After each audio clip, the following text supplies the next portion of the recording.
everyone. I'm Kellyanne Collins, founder of She Crypto and Unstoppable Future.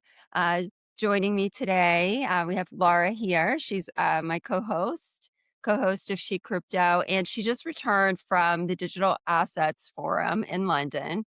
It's the premier event for the institutional digital assets industry. And today we're very excited. We have an incredible guest with us who was also at Digital Assets Forum. Adriana Ennab, director for Stand with Crypto UK and EU, with more than 20 years in capital markets, trading, and policy. Adriana has built a unique career at the intersection of traditional finance and crypto. She's been on trading desks at leading global banks, shaped digital policy at Credit Suisse, and now leads a citizen-driven movement to ensure Europe builds innovation-friendly digital asset frameworks. Welcome. We're happy to have you. Thank you so much, Kellyanne. Thank you so much, Laura. I love spaces like She Crypto and Unstoppable Future because they focus on people building the future, and especially women, not just talking about it. And I think DAF really showed how far the industry has matured. And we're no longer talking about it as digital assets, whether they belong in finance, but how do we do it responsibly? So thank you for inviting me. I'm truly honored. Oh, thank you. Thank you, Adriana, for accepting our offer to be on here. So, if you've been following She Crypto, everyone, you know that we love these post-event recap episodes where we reflect on what actually happened there as we were there. So, Adriana and I both attended a digital assets forum, as Kelly mentioned, and I left really wanting to bring her onto our community and share what we both learned. So, Adriana, welcome again. We're excited to hear about you, about DAF, and what you're up to with Stand with Crypto, as well as how you've bridged two worlds that most people think are completely different. Great. Yeah. And before we dive into DAF, we'd love for our community to get to know you a bit more. So we have a couple questions. Yeah. We'd love to know, where you're from originally, where you grew up, and a little bit of background. Okay, great. So I'm originally from New York. I live in the UK now. I'm both an American and a British citizen.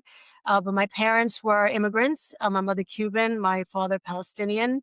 And I grew up in Brooklyn. I started actually, so, growing up in around different cultures, I early on, it helped shape what I thought about financial inclusion and access.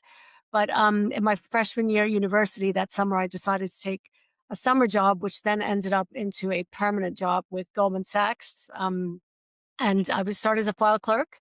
So for anybody who doesn't think, you can work your way up, started as a file clerk and ended up as a trader on the repo desk at Goldman in New York. And I moved to London after that, then Tokyo, Singapore, back to London. So, quite multicultural and quite excited about um, what we could do in finance. To be honest, I didn't want to go into finance originally. I thought I wanted to go into law, do something more, sort of as advocacy for people that were underrepresented. But I took the summer job as a file clerk and fell in love with finance. I fell in love. I started in the commodities side with, what we could do. I think before I thought finance was something that didn't produce anything tangible.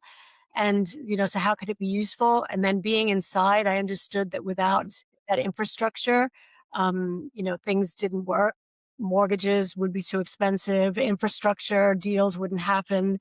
And, everyday people wouldn't be able to access financial services. So, that took me on the road then to do an MBA and to continue. And I was in trading and in New York and London, Goldman and Merrill, and then Tokyo as global product manager, and took a break.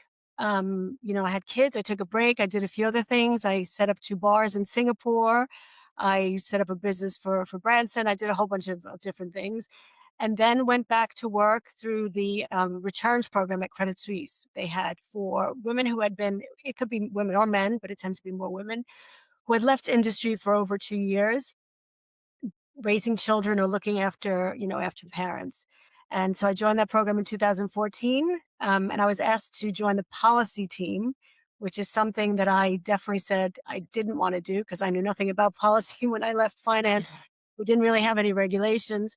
But the woman that was running the desk said she needed someone who understood the markets. And I think that, and she said, give me 3 months. If that doesn't work for you, we'll find you something else. And that was 10 years later. I was still there and fully committed to it. Wow. Wow, that's amazing. I love to hear it. Because it's someone who has that market as well, view is just you know, that person has such an advantage as well, I think, over anything that's happening policy wise, because you understand how it moves and what makes it tick, right? Absolutely. That's something that when Lisa said that to me, I thought, you're insane. I've never heard of MiFID or EMIR at that point. Like I said, I'd been out actually 16 years. And I started to look at it and understood that without that, there were a lot of lawyers and there were a lot of people that were, either in regulation before. So they understood that side of it, which was new to me. But they didn't understand actually how the regulations affected the market and how the markets worked. Not as much as I did, having grown up with it, being in the markets for 20 years. And I really saw the inefficiencies in TradFi, which we realized at the time, but didn't understand that there was anything that could be better. So something that I say, often is, the generations now, it's fantastic. You're born into it and that's great. But people that were actually in TradFi for a really long time that have converted to this, to the new ecosystem, to the new structures, to the new infrastructures, really are, the advocates because we really understand what inefficiencies it solves for. Um, and I guess one of the things that really did it for me, well, I think one of the questions that we said we talk about, and maybe I'm jumping the gun, is what was that pivotal moment? And it was to me at that point, I thought blockchain was, having been out for a long time, and I was in Asia, for 10 years, was that blockchain was Bitcoin and it was, money laundering or whatever else. And I saw something in an ESMA consultation for EMIR, and they mentioned blockchain. And I thought, well, if the securities regulator in the EU is talking about it, there must be something more to it. So I started to do research, and that blew my mind when I saw what it could do. I went to the board and I said, guys, this changes how we do everything. And I started to talk about the fact that if we'd been on the blockchain in 2007, 2008, probably the financial crisis would not have been as bad as it was because part of the issues were with securitized products. And if you were able to see everything, if you had AI and blockchain, you could see everything within that product, that securitized, package. Things would have changed substantially. Things would have, it changed everything for me. That from that moment on, there was no going back. That's incredible. Imagine blockchain being used because it's so important that you dug deeper just from Bitcoin. But how does actually, how does Bitcoin work and what enables it? So blockchain has so many use cases, not just financial, but obviously the financial world is so important Absolutely. and so relevant to absolutely everything that we do in our day-to-day lives. Yeah, I guess No, sorry. no, please go ahead. No, some of the first things that I saw was looking at, land registry and way bills, with shipping or anything like that. And obviously for financial services, it's huge, and the one thing that TradFi taught me was that innovation really only matters if it works at scale and protects people. And that's the lens that I brought into crypto, so understanding everything else that it could do just doesn't take away what it does for finance, which is mind blowing, but it just helps anchor it to that really it's foundational to everything we do and moving forward. And it's not, the crypto wasn't a leap. It was, it's the next chapter of market infrastructure. And I guess what I saw was that policy was what was the missing piece, and that with blockchain, we could solve real infrastructure problems.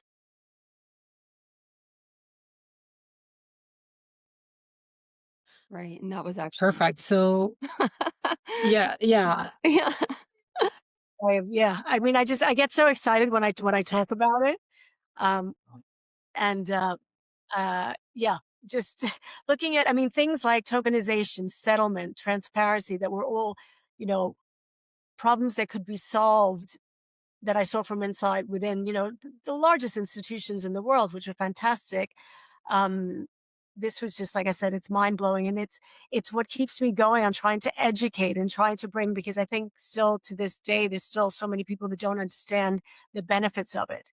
Um, so I have been banging on this drum for quite a long time now, and I think even the regulators in the UK will talk to you, and the IMF and the FSB. They know that I've been banging on the doors and saying, we're going to work together. We're going to show you how this works, that this is something that is beneficial for everyone, for the regulators, for the community, for the institutions. And also to help with the global digital markets that we have, to integrate and to reduce fragmentation.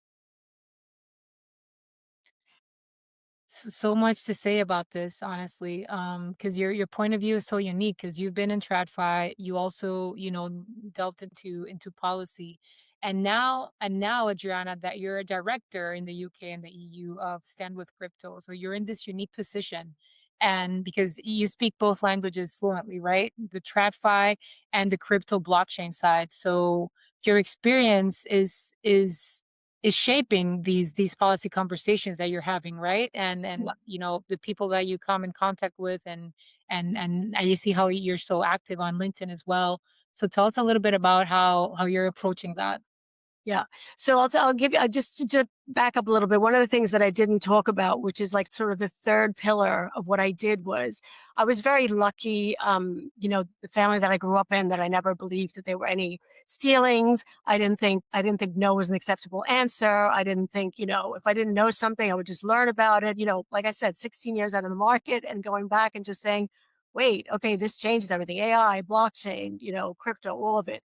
And taking that into, and then I realized that there was a generation that maybe of people that didn't, women that were still not getting into finance, not getting into tech. So I spent a lot of time at Credit Suisse talking to interns, recruiting with them, women into tech, and then became a UK STEM ambassador. So going into schools, speaking at assemblies for, the state schools, to talk to them about roles in technology, how these things work. I also covered cyber and data at Credit Suisse. So bringing that conversation to people that maybe they weren't having those conversations at home. I then worked with Founders for Schools, which is a charity where we would bring in someone from industry and someone from a university to talk to them about possible jobs in, blockchain and DLT and how it worked, and sort of demystifying all of this. So Stand with Crypto, which I'll tell you in a minute what we do, that really brought together all three of my passions. So this was, just so exciting, which was working with community and bringing people to the table and explaining to them, and like paying it forward for me, because I was lucky to have people that, and I was also lucky to have the personality where I would stalk people and keep asking them questions and say, right, what's happening? Tell me more. That, maybe other people that don't have that, but bringing the TradFi, the policy and innovation, and then also the working with community. So Stand with Crypto, for people that don't know it, we're a global consumer advocacy movement. We represent people who use digital assets and money in their everyday lives. So we exist to bring the real user experiences into policy debates, and we're pushing for clear, fair, proportionate regulation. We're here working for the users, for the builders, for the consumers. So we're not working for the institutions. And our message is, we're not here to replace finance. We're upgrading it so that people have more choice, transparency, and access. And I think that's, for me, really important, is that choice, which I'll go back to in a minute. So at Stand with Crypto, we're translating, not lobbying. We fear that policymakers fear instability, builders fear stagnation, and our job is that alignment and to bring those two sides together. So I find that a lot of the policy debates fail because both sides are using different vocabulary. When the regulators hear crypto, they hear risk. When the founders hear regulation, they hear a limitation. So our role at Stand with Crypto is to bridge that gap. So for instance, right now we have a policy, we have so Stand with Crypto has, back up a little bit, we've got over 3 million advocates globally. And in the UK, we have over 275,000, and in the EU, we have to over 280,000 advocates that have signed up with us. And we currently have a petition in the UK on which goes to the government website, on fair, proportional, blockchain, and innovation-friendly regulation, which also focusing on stopping the cap on stablecoins. And we've been making a big push. That finishes on March 3rd. We're at over 75,000 signatures. We need 100,000 for it to be discussed in Parliament. However, we have already had a win because the House of Lords has decided to have hearings to discuss it to make sure that the UK isn't stifling innovation. So it's incredibly important for us to, like I said, to bring those communities together, to make sure that their voice is at the table, to make sure that the policymakers understand and we bridge that gap, that they understand what it is that the people building the financial services, but not just financial services, everything on the blockchain in the future are heard from. So things like with stable coins, the cap is at the Bank of England is proposing £20,000. Um, I think a lot of users, a lot of people, a lot of our advocates, or a lot of people in the British community will think, well, £20,000 is not something I'm going to have extra. I'm not going to put it into stable coins anyway. But the point is about choice. So, for instance, I will have Visa, Mastercard, Amex, crypto, different exchanges, Revolut, whatever, cash, not checks anymore in the US, probably still checks. But it's about that choice. And a lot of it is also for the builders, the founders, the small businesses, to be able to use stable coins. So we want that choice to be able to use it and, just not start off with a cap, to start off, let's see how it goes. We don't think that this will be the problem that is envisioned. And then from there, we can dial back if we need to, but we don't want to fall behind the rest of the finance communities around the world. So we're one of the only ones that would put that cap on, and we don't think that that's fair. We also, I know that the UK really wants to move forward as being the digital assets capital of the world.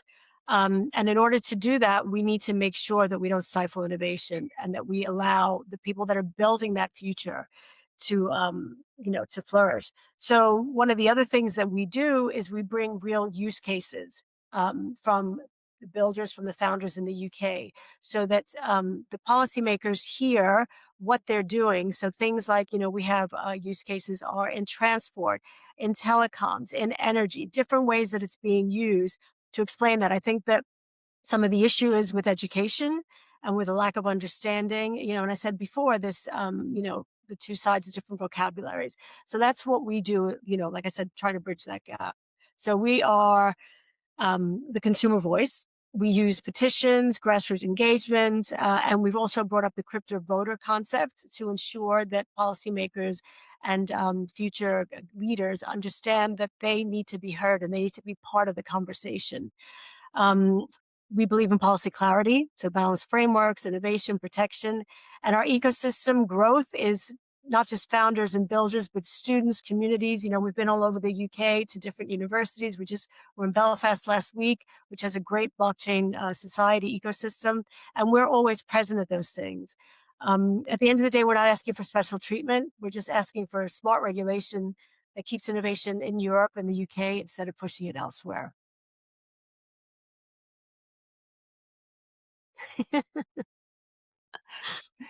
Sounds like you're very busy. Very excited, very excited. Yeah. Yeah, and I love the passion and the progress and, and I'm just curious, as far as small business owners, go, what are you seeing, with adoption? So, I mean, I think that there's a big push for the stable coins to ensure that they have access to that, to be able to make payments, cross border, and to just be on a level playing ground with would say with the EU that's moving forward with MiCAR and with the US, so that we're not left out of the equation, basically. But there is a big, especially with the founders and the builders that really understands how it works. We don't want to, financial services seems to, technology moves faster, but we want to ensure that we haven't blocked that choice from the beginning. So we want to leave it open, so that everybody has access to it. It's so important for the small and medium enterprises are the ones that need it the most. The efficiency that Absolutely. blockchain provides through stable coins and through the different, ways of transferring value, which is what Web3 is all about. those are precisely the businesses that need it the most. They need to save those percentages that, you know, other means would charge them. So it only makes sense as an entrepreneur. Like, Yeah, absolutely. We need to have access to everything that's available. We shouldn't, you know, the UK, London is, well, the UK, I mean, and that's the one thing that we've seen is this huge grassroots movement, which is not just London. You know, we're in Manchester and Newcastle and Belfast. You know, we're going up to Leeds in a couple of weeks. So it's really everywhere. So, you know, when we talk about not just building up London, this is incredibly important because there are these huge communities that are outside of London, and if we shut it down, you know, basically what we're doing is we're putting up walls, you know, around the financial system in London as well.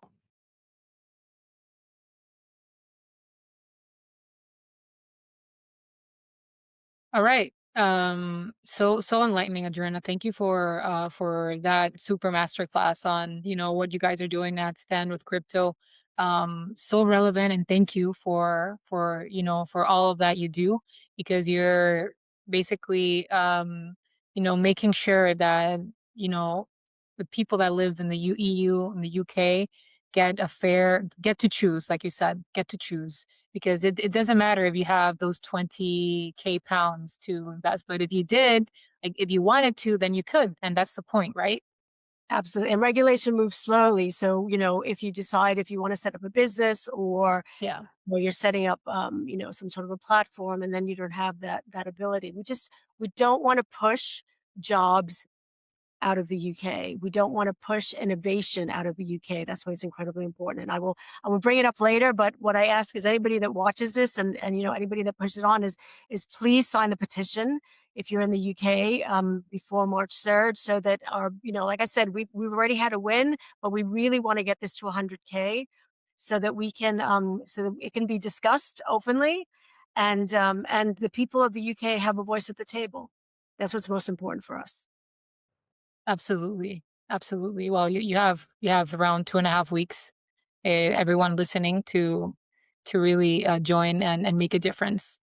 So Adriana, so let's pivot to Digital Assets Forum. Yep. So it just happened, the third edition. It was personally my first one.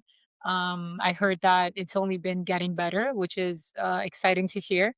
So for people who might not be familiar with Digital Assets Forum, like Kelly mentioned, it's a premier event for the institutional digital assets players in the industry. So that's policy, regulation, innovators all in one place. So, Adriana, walking the floors at DAF, what did you observe about the institutional appetite that there is currently for digital assets and tokenization right now? So it was, I mean, such an exciting conference to be at. It was, and what I noticed was that the appetite is shifting from curiosity to integration. It's no longer, you know, should we be doing this? Is this going to happen? It's going to happen. How do we do it? And how do we get, so having everyone there, the different types of organizations was there, was incredibly important because you have everyone at the table basically discussing it, because it doesn't make sense for just, you know, the institution and the regulators to do it, or the founders and the regulators to do it, or whatever. You need to have everyone at the table to discuss how it affects them, so that when regulations, which, you know, we're definitely pro regulation, but, you know, proportional and fair, as I mentioned earlier, that they are built with everyone in mind. Um, so, I mean, last year I went to, I don't know how many tokenization conferences. It's, you know, it was a huge topic. So it was good to see. I mean, tokenization is super important. And the tokenization discussions here were on, you know, based on infrastructure and settlement, liquidity, efficiency. But that it was more than just about tokenization, that it was, you know, we were talking about everything. And I felt like I said, it wasn't experimentation energy, it was implementation energy, which was very exciting. Yeah. Also, the other thing is, I felt really interesting. It was the first conference I went to where I felt it was really pan-European. And, you know, usually it would just be either UK based or it'll be, you know, France or Germany. It's based, you know, Paris Blockchain Week where we'll be, and Berlin as well. And probably there it's quite international, but here in the UK, this is the first one I went to that was so Europe wide, which was fantastic. And it wasn't just institution. It was, founders and policymakers and regulators, as you said. So everybody was there, um, which I thought was really exciting. I think the same. I had the same experience, and at the inaugural speech at DAF, they mentioned that there was 50% British people in attendance and British businesses, and then the other half were all around Europe and even outside Europe. So that was pretty cool as well. I was also surprised. Yeah, we need to build, we are a global economy and we need to build with everybody's discussions. Obviously in the UK, we need to, and that's what my role is in the UK, is to make sure that the British, voice is heard at the table, and in the EU as well. And, we have Canada and Australia and the US. But then we also need to have an overarching discussion about how these things are integrated to ensure that there is, that we don't have fragmentation and that we can work together in this digital economy. What really stood out for me is the regulators were engaging openly. I mean, that has been happening for a while now, but like I said, with the different people in attendance, it was fantastic. And that TradFi was leaning into blockchain infrastructure, which has been discussed for a long time. And there are obviously, a lot of organizations that have been adopting it already. You look at BlackRock, um, but that this was now sort of not even having to convince people. So that was very exciting. And builders were speaking institutional language, and it seemed that institutions were speaking builders language. So maybe that bridge of, the two different languages is starting to mend. And then one of the things that Laura mentioned was how many women were in leadership roles and how many women were, represented at DAF. So are women leading conversations shaping digital asset policy in Europe and the UK, or do you think we still need more, still So, unrepresented? yeah, I mean, they were definitely more visible. I still probably underrepresented in final decision rooms, but I have my network of friends that I have made in sort of the last 12 years in this business. I've got a lot of women, and we have I've had dinners in my home. We've had dinners out with this sort of women in tech, women in finance and tech, women in crypto organizations. So we do have quite a lot, but I still think probably underrepresented, but getting there. But I think that the thing to say is that it's not that we don't need more women fitting into crypto. We need crypto shaped by more perspectives, and that it should be by women, by whomever it is that. So I think that I don't know if there's a lack of fear. I don't know if there's women that think it's still a boys' network, which I don't find, but personally, I'm the wrong person to ask because it's something that a lot of the graduates that I speak to ask me if I felt that I was, what it was like in a man's world. And I really thought about it hard every time. And I don't think there was a single day where I felt it was a man's world. I felt, but that's just my perspective. It was a world where there were more men, but I didn't. And if you sort of go in with that perspective, then, it doesn't make any difference to you. But I have a very, very good network of senior women making, policy decisions and involved that are very impressive. But I don't look at them and say, you're impressive because you're a woman. You're impressive because you're impressive. So I think that, yeah, I think maybe women need to be less afraid of it because it's not a crypto, having it as I think a phrase like crypto bro probably puts some people off, but it's getting there. Yeah, Crypto that's the same gals. way. I don't know, Yeah, we're cis. that's the same way I've thought about things though through the years. Yeah. As well. I didn't really notice until people started asking me, and I I had see to think a long about it. Yeah, time because 'cause I yeah. I mean, Yeah, same. do you guys even when people bring it up, I still try before I would go to do any of these talks, I would still try, did I feel that in any way, shape, or form? And it was like, nope, nope, nope. I still can't find it. I still can't find it. But, maybe that's, if I walk into a room and I'm quite, a loudmouth and, I don't, man, woman, it doesn't make any difference.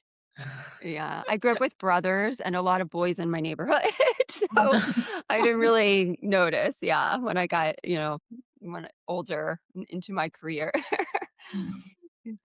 Yeah, same for me. I don't like I understand like tangibly there's more men in the room, perhaps. I had this conversation various times at DAF, but you know, it's the same to me. Like I trust my what I know and my self-worth around this subject and you know, me personally, so I feel comfortable wherever and there just so happens to be like a bigger ratio of men if you mix the you know the financial, the tech, and then you add blockchain, the Venn diagram is just you know very filtered. But Absolutely. you know it's changing. I think it's changing, and I think that spaces like these also, you know, put us out there so that more women get inspired that perhaps don't you know don't have those little brothers that she grew up with, or you know don't have that confidence, or that they see that you know you just have to you know study, put in the hours and just get out there and you'll be welcomed and they'll offer you a seat at the table. Absolutely. 100%. I think that's why I did a lot of the work I did with you know women in tech, and you know, and I won the Women in FinTech award for a few years, and mentoring, and you know doing all recruiting and everything else, was to give that story. You know, was to say it's possible. It was possible back in my day when there were fewer women, you know, in finance, and there were no women in tech. So it's like there was absolutely no reason, you know, especially with you know if women want to have children or whatever that kind of thing. It's much more flexible now, um, and somebody who's smart and somebody who works hard, it's irrelevant whether you're a man or a woman. But you know, I just want to make sure that women aren't putting that boundary there, and that they just you know fight through, and they get that seat at the table. Absolutely. And you know, organizations like yours are fantastic, which is why when you asked me to do this, I thought this is great. This is exactly you know more of what we need.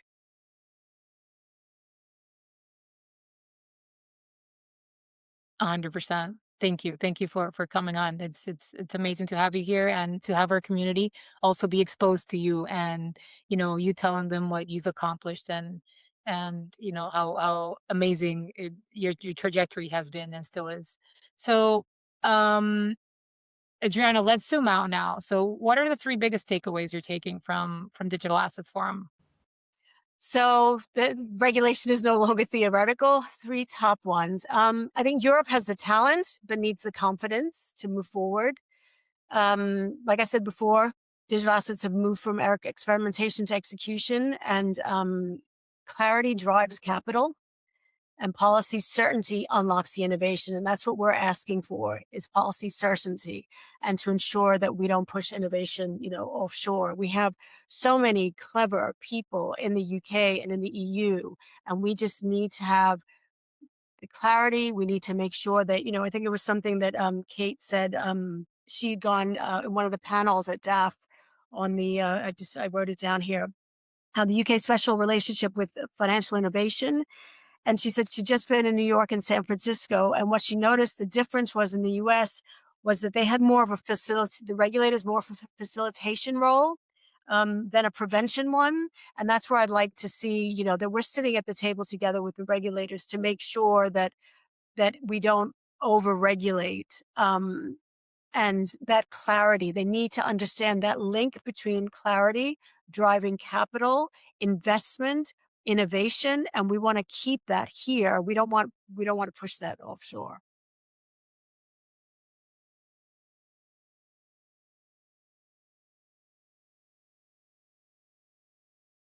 Is that?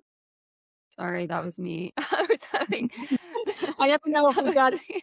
I don't want to. I'm usually somebody who will fill the you know the silence with, No, but I'm trying to no, really to do that because that was I don't me. know. You're That doing was me and great. my delay. I muted to hide the horns out, the car horns outside. I know it's And moving so fast, but there's space where I wasn't talking. yeah, but, yeah, I mean, one thing that we wanted to ask is also, you know, how do you think that what happened at DAF will help shape the next year or 2, you know, in crypto and digital assets? I think that the energy there for me, like I said, I've spoken at, moderated, been to so many different, you know, I was at Point Zero last year and they're all fantastic. The energy here was really palpable. like I said, to have, somebody like me building a community, people that, that connected with me that, were startups in whatever, all in you, was it Poland, whatever. I mean, speaking to you, Laura, speaking to, somebody from Intaba, the different types of people that were there before. If you went to a conference and, you had all institutional or you had all regulators, with a few institutions, you were speaking into an echo chamber, basically. But here, that change is something that those conversations had, and it was great that they had on the app for deaf, which it had the names of everyone, and you were able to connect and set up a meeting. I mean, the 15-minute meeting thing was very stressful because you're always looking at your time. However, it allowed, me to reach out to a lot of different people from, the Danish Blockchain Society and you, Laura, and, all sorts of different people and people that I already knew that maybe lost touch with, connecting with them again. I think this is the start of continued conversations and collaboration and community. It's a sort of a shift from competition to coalition building. I feel was sort of cemented there. That app was so useful, to be honest. Fantastic. um, I actually congratulated the team after the event was done because it facilitated reaching out to the people that you really wanted to speak to, you know? I do agree that it was a bit stressful because you had the back to back to back to back and yeah, you had to stay there and kind of like be checking if you still have those 3 minutes to finish your current conversation. But um I thought No, that was great I because mean, you I guess could 12 to 15 would have been too much, but yeah. it was fantastic. Yeah, it was. I do. I agree. And I actually started booking my meetings like a day or two before as well. So I could Me really too. get like, Yeah, I was up till like 3 in the morning going through the list, and I was like, "Oh my god, there's so many people, and there were yeah, so many interesting people." Like I I said, know. you know, Yes. for me, to set up a meeting with somebody from BlackRock or Goldman or something like that, that doesn't make any sense. But the opportunities of the people that were, there to explain to them what we're doing, to figure out with them, and and there were a lot of people in Europe very excited about what we're doing and wanting to come on board with us, as partners or as ambassadors, and in the UK, really, I mean, I think that just so everyone knows, DAF has not paid me to say any of this stuff. This is, it really was fantastic. Well done. So out of all of the meetings, what were some of the big trends you noticed, or what were people most excited about with Stand with Crypto? They were excited that there was an organization. A lot of them didn't know about us in the EU yet, even though, like I said, we have over 285,000 advocates. The EU is quite big. To hear what we were doing, that we weren't trying to sell anything, that we were, we didn't want to, we didn't need buy-in from anything. That it was just, I think people are always a little bit suspicious and can't believe that, but we understand that without their voice, this is a long-term plan, right? Without the voice of the people that are building, this isn't going to work. So, we're not trying to sell anything. We just want people to come on the journey with us, to provide us with use cases, to provide us with stories, to provide us, with wins of, when this has worked, so that we can then be that bridge, as I mentioned earlier. So it was just like, at the end of it, it was a full day with, like, 15 or 16 meetings, and then trying to get into some of the sessions as well. But I was so energized by how excited people were. And they're like, you guys really are working for us? You want to do this? Yeah, we're so excited. And then I started to get people that were, then asking to connect after that, just they started to learn about us. And it feels really good to be in a position where you are truly working for the community, plus finance, plus innovation, plus the UK and the EU. So I guess what was most exciting was to see people's reaction and to find out all the different platforms and wallets and innovations that are being developed. It's just mind blowing. That the talent is mind blowing. Completely agree. Completely agree. And Adriana, if you could tell the She Crypto community one thing about what happened at DAF and why it matters for women in Web3 specifically, what would it be? It would be that I think the collaboration is open and it is regardless of whether you're a woman or not, that there are so many opportunities. Like I said, seeing all these different builders, these different platforms, these different wallets, whatever it was, that this was really, I saw for the first time, an open community where it was bringing everybody together. It was regardless of, what your role was, what your, whether you're a man or a woman, whether you're just starting out, that this community is open and you should definitely get involved with it. And don't feel like you have to be an expert, to be at the table. You will bring something unique, whatever it is that you're doing. You don't need to be an expert in everything. You can ask questions and figure out, okay, how does this work? Use it as a learning, as an education, event, which I think was really incredibly important because I think that's lacking. And sometimes I think women tend to not, and this is something, the statistics tend to not want to let anybody know that they don't know everything. Women don't apply for jobs apparently unless they feel they're 85% an expert on everything, whereas, men might do it if it's 40%. So this is a place to learn, to exchange ideas, to collaborate. So I think it's a perfect place for women in Web3 to find their voice and to learn more and to connect. And those connections are incredibly important to move forward. I think this is a perfect moment for me to say right now to all the women listening, no one is really an expert in this sector because things are so fast moving and they change from like we need us three here present, we need to be on top of it every single day because new things are always coming out. So as long as you're interested in the industry and read relevant newsletters, you should subscribe to ours. By the way, we just drop gold nuggets constantly, and you're connecting with the people who are building and attending these events. You're already ahead of 80% of people in the industry. So Absolutely. don't be afraid. No one's really an expert. You have to be on top of your game if you want to stay relevant. So I just want to say that.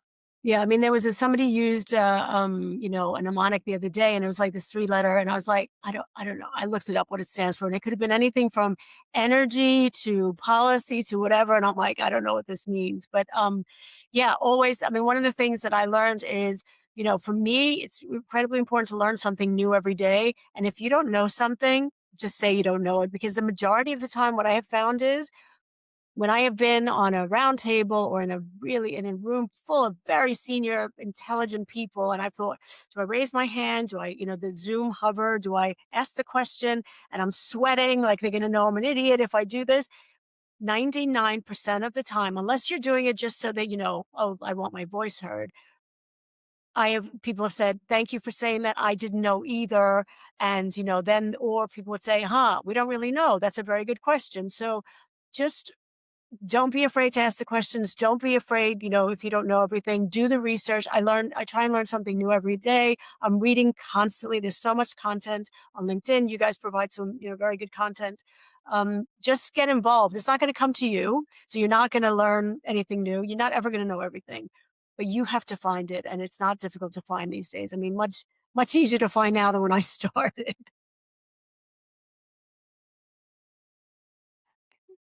So should we move to our rapid fire round? Okay. Let's do Okay. it.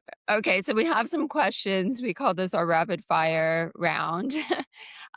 First of all, could you name one thing that surprised you at DAF that you weren't expecting?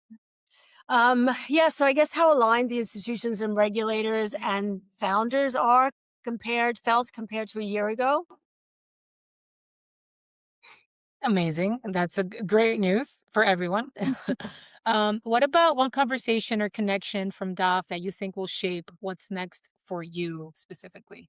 Conversations around consumer voice and policy. That's where I saw real momentum, sort of not sidelining them, but really taking that. And I think the fact that there were so many present showed that that was being taken seriously.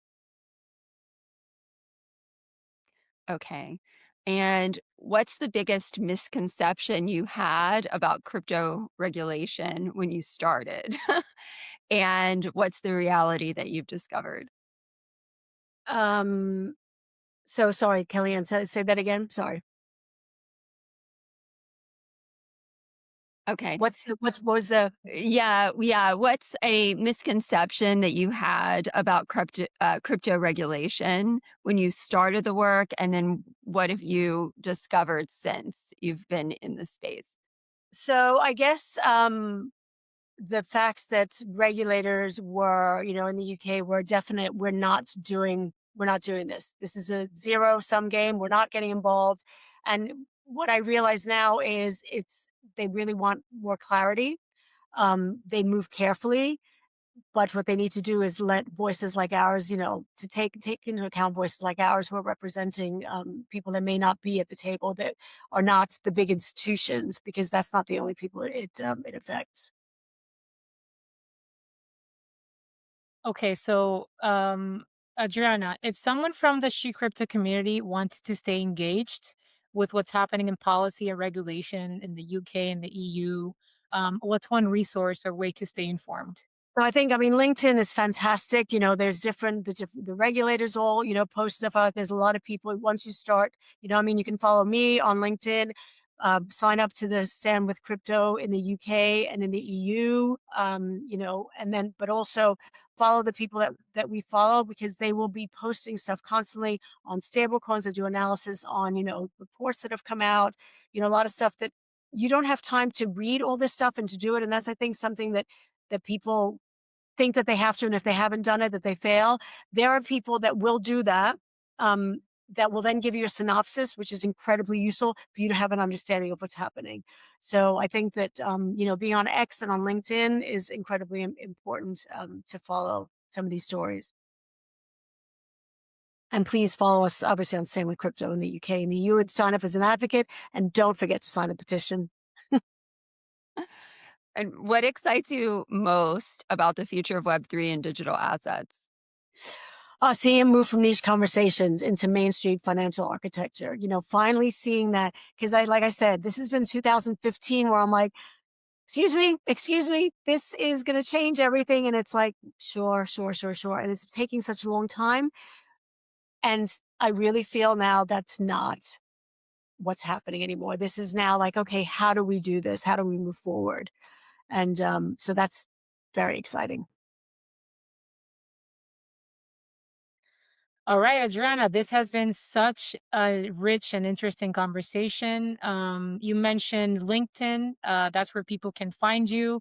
Anywhere else where people can connect with you, learn about your work, and stay up to date on what I you're mean, building? yeah, I'm on X, but I have to say I'm embarrassed because I don't have a lot of followers on X, because I set up a new account just for my work with Stand with Crypto. So I sort of almost want to go on X and say, just so you know, I used to have a lot more followers in my personal one, but LinkedIn is really where, most of the stuff about LinkedIn, X. I'm on Telegram as well. And like I said, we will send information out to our advocates if they sign up to Stand with Crypto. But yeah, absolutely, please reach out. And thank you so much, both of you. That was really fantastic. Oh, yes, thank you so much for being here and sharing your insights. And to everyone listening, if you attended DAF, we'd love to hear from you too. Make sure to follow us, subscribe to She Crypto. Um, you know, Come back for more conversations with women shaping Web3 and digital innovation. And keep an eye out for our upcoming events and X Spaces. So we're going to be launching an X Space series soon. Thank you. Thank All you both. right. And for Thank what you you. do. Thank you, Adriana. Bye, Thank guys. you. See you soon.